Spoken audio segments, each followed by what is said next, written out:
Sami Mwabi again, and we're doing our weekly real estate updates. And in the house, I have my friend, my business partner, that we've been doing this for quite some time now. I'm gonna give him a chance to introduce himself, and then we'll see what we are up to. Please. Yeah, hey everybody. My name is Ryan Gummere. I'm a mortgage professional with North Point Bank. This is my 23rd year helping people finance their houses. A quick question is, as of right now, what do you think is happening with the interest rate? So what updates do you have about that? Yeah, so what's happened, so in early July, interest rates were kind of in the mid sixes. Since that time, they've dropped about a half a point. So what that means for home buyers is someone that's looking to purchase, say, a $300,000 house, that half a point reduction in interest rate could actually give them $100 savings on a monthly payment. So, with interest rates falling, now is a great time if you've been priced out or you've gotten frustrated with the home search process, just to get a hold of us so we can put fresh eyes and see what we might be able to do to help you. Okay, yeah, about that interest rate, do you think it's going to drop any lower than it is as of current? Sammy, I'm looking at the economic forecast over the next 5 years. So this is what I follow as a mortgage professional. And this forecast shows that interest rates are largely going to be mostly flat, slightly inclining. So if you're thinking about buying a house, now is a great time to get into the market, because once again, that half a point reduction in interest rate can save you money on your monthly payment. So get a hold of us so we can put fresh eyes on your pre-qualification. So another thing I was trying to discuss according to how the market is acting, because from my end as a realtor, I kind of see things are slowing down a little bit. So how do you see it in your end? Are people getting pre-approved a lot, or are you seeing a decline in that number? I would say that it's steady. There's still a fair amount of buyers out there. The feedback that I'm hearing, not only from you, but from a lot of my other referral partners, real estate agents, is the market is starting to slow and soften a little bit, which is reason number 2 that you should be thinking about getting into the market to purchase your first house, because rates are down and the real estate market is softening, which may give you the opportunity to, get a good house. So, Actually, that's really true. Which I tell people is like, this is the right time now. You should get pre-approved, because like the rate is down, and then there are a lot of homes on the market right now that there's not really that much competition going on. So it's kind of like a buyer's market for easy say. Which is nice to see, because we haven't seen a buyer's market in, it's been a few years now. How long have you been doing this? It's been since 2022, so 3 years now, and ever since then I haven't seen a buyer's market yet until now. Yeah, so this is the same, right? Like, so we haven't seen a buyer's market in the last several years. So lower interest rates and a buyer's market, two great reasons why you should be thinking about purchasing your first house. So, what down payment assistance programs do you have for our set right now? And I would like you to let the viewers know that you service all 50 states. And in all of those 50 states, what states do you have DPAs for at the moment? Yeah, great question. So I am a first-time home buyer down payment assistance expert.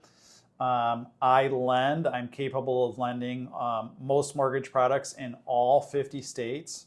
And, one of the things that people, the biggest obstacle to home ownership is the down payment, right? So most down payment assistance programs are only going to require that you come in with a minimum of 1% of the sales price as cash to close. So if we look at a $300,000 house, if you have $3,000, we should be talking about how we might be able to utilize one of those down payment assistance programs to help you buy that house. Now, I do want to specifically highlight the state of Indiana, which has an absolutely fire program right now. So that program has a 6% down payment assistance loan that's 0 interest and 0 payment. That's benefit 1. With that down payment assistance, it doesn't require a home buyer to come in with any cash to close. So no borrower contribution, which is pretty rare. That's benefit 2. we can stack that down payment assistance with a special financing program that provides a below market interest rate, which is currently 5.75%. That's benefit 3. And the fourth benefit is it has reduced PMI premiums. So Indiana right now, like if you're a first-time home buyer, you should be reaching out to us because that is the best program that I've seen across the country that's going on right now. Do you have any programs for the Michigan residents? For the Michigan residents right now, the best program to utilize is through the state of Michigan, and that is going to require 1% down payment from cash to close from the borrower. And then we're not too far off from spring of next year when the best down payment assistance program in Michigan gets released. Last year that was a $20,000 grant. So if you're thinking about entering in the housing market, we should be talking now so we can try to position you to capitalize on one of those programs. Oh, that's really nice. So there's really a possibility of someone getting a down payment assistance program. Yes. Okay. So I just have one more question for you because this is kind of like a habit. As a mortgage loan officer, what would you say is bad about moving money from different places into your banks? Because most of the people, when they think they're about to buy a house, they're starting moving money from different sources. How does that affect you as a buyer? Yeah, so I want to answer that question, and then I want to state the best practice for that situation. Okay. So one, what we see a lot of times is people have what's called cash on hand or mattress money, like money that they have in their house in a safe under the mattress in the backyard that they haven't deposited into the banking system. We cannot use that money until it's been in your bank account for 60 days. So if you're thinking about buying a house, deposit the money immediately. Now, do not transfer that money to any other accounts because if you start moving money around, then it's going to create a lot more documentation that you're going to have to provide the bank because we're going to have to see where that money came from and was moved to. So the best practice for saving for cash to close is to open one bank account, have that be the dedicated bank account, and you can add to the cash to close through like payroll deposits, but just keep the money there until we're ready to close. That is the best practice. Okay, so that's the practice before you get into the process.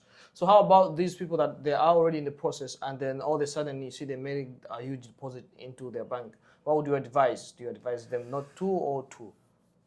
Well, I think that would be a conversation that someone would want to have with a mortgage professional like myself, because I would want to ask questions like, tell me about the source of that deposit. Where did that money come from? And then once I understood where the money came from, then I could properly advise. But the biggest thing is, get that money into that one account and keep it there. That's the best thing you can do as it relates to this for, your home ownership journey.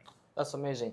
So before I wind up on this, I just have one more question that I want to ask you because recently I happened to have made a video that says a house cannot stop you from buying a car, but a car can stop you from buying a house. So how do you help a buyer understand that getting a car can stop them buy a house? I love the way you said that. I will just say it this way. I can't remember, and I don't recall. I don't think that I have been able to, at least here locally in Michigan, Grand Rapids, because the housing prices are higher. They're up there.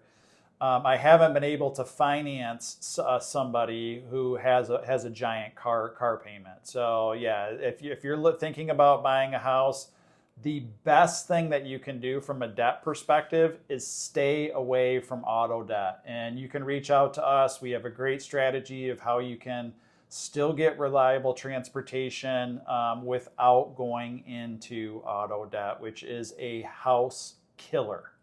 Thank you so much, man, for your time today. It's always amazing to have you down here. Well, if you have any questions, please feel free to leave them into the comments, and we'll be willing and looking forward to answer them. Thank you.